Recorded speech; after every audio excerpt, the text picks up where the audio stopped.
Well, today we stand here with heavy hearts. As you know, we lost one of our own, and we stay committed to making sure that we conduct a very thorough investigation to get all the answers for Tara's family, all of her loved ones, and for our Sacramento Police Department family as well.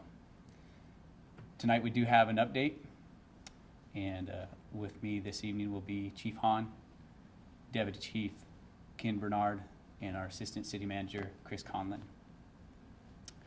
As we start this update, we do want to show a video, and this video is a small clip of a body-worn camera at the scene during the shooting.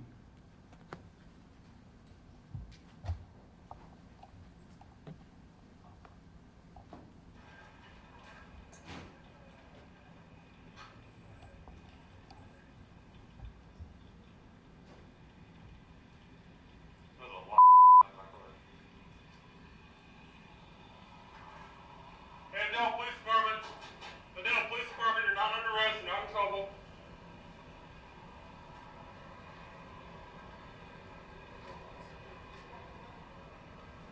Daniel Police Department, if you're in here, let me know. You're not in trouble, dude.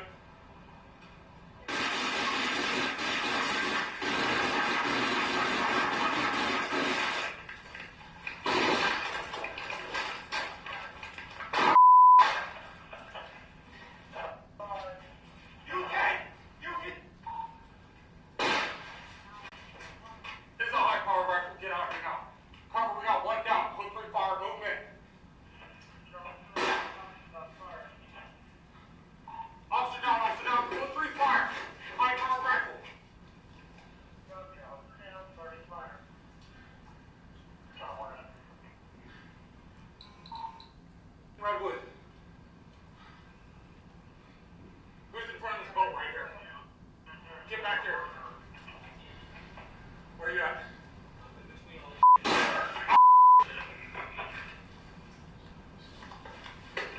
Got your Redwood. Stay down. Hey. Yeah, he's still shooting. He's talking. Change your clothes, change your clothes, change your clothes.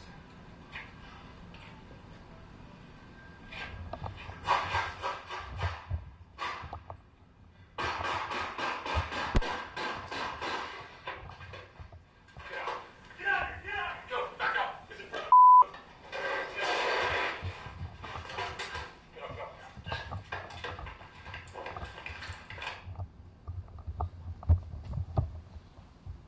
This video we are releasing tonight, and we will provide some more information. And at this time, I'll bring up Chief Hahn to provide a few more details.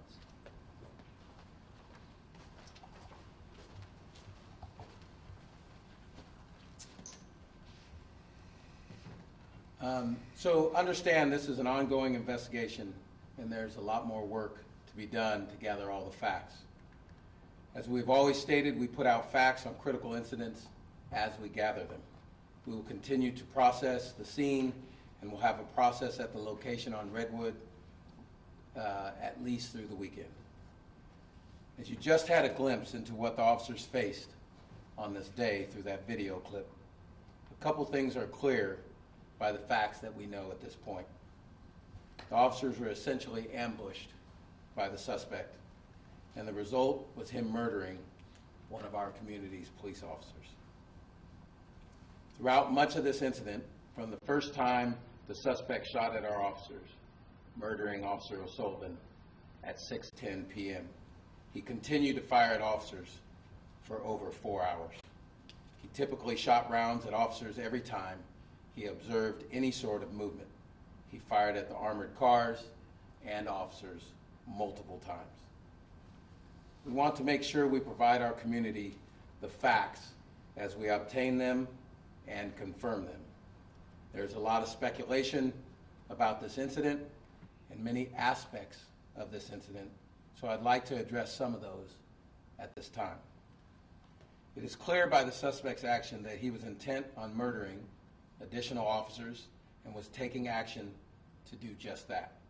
repeatedly shooting at officers throughout much of this incident. We now know that he had multiple weapons in multiple buildings on the property, both handgun and rifles, along with numerous rounds of ammunition. Due to the fact that the officers believed they were being shot at with a high-powered rifle, they had officers retrieve our armored vehicle. I truly believe if officers utilized the equipment they had at the time prior to retrieving the armored vehicle, we would have additional officers murdered on that day. If officers utilized the squad car with ballistic doors, this protection does not protect against high-powered rifle rounds. Those officers would have surely been killed. If officers utilized their bulletproof vests or their handheld ballistic shields, they would have been killed. These pieces of equipment do not protect against high-powered rifle rounds. This was an ambush-style attack on Sacramento police officers that lasted for hours. Under the most dangerous and trying circumstances, our officers performed admirably. The best proof we have that this is the case is by knowing no additional officers were killed by the suspect and no community members were injured or killed by the suspect. With the facts as we know them today, that is amazing because the suspect was truly intent on harming additional people. I'm extremely proud of how our officers served our community that afternoon and how they served each other. This was a horrific day for this police department and frankly for our entire community. We lost an amazing person and a bright light for our entire community. A family lost a daughter, a sister. This will have an effect on Tara's family and friends, this department, the officers involved, and our community for the rest of our lives. But our officers, they will get up tomorrow. Our officers will come to work and they will serve this community. They will help the next person in need that calls for our assistance, all while knowing what happened Wednesday afternoon. I ask this community to lift up the O'Sullivan family now and moving forward because they have paid the ultimate sacrifice for all of us. The family needs our love and support right now. I will now turn it back over to Sergeant Chandler to give some of the specifics on this incident.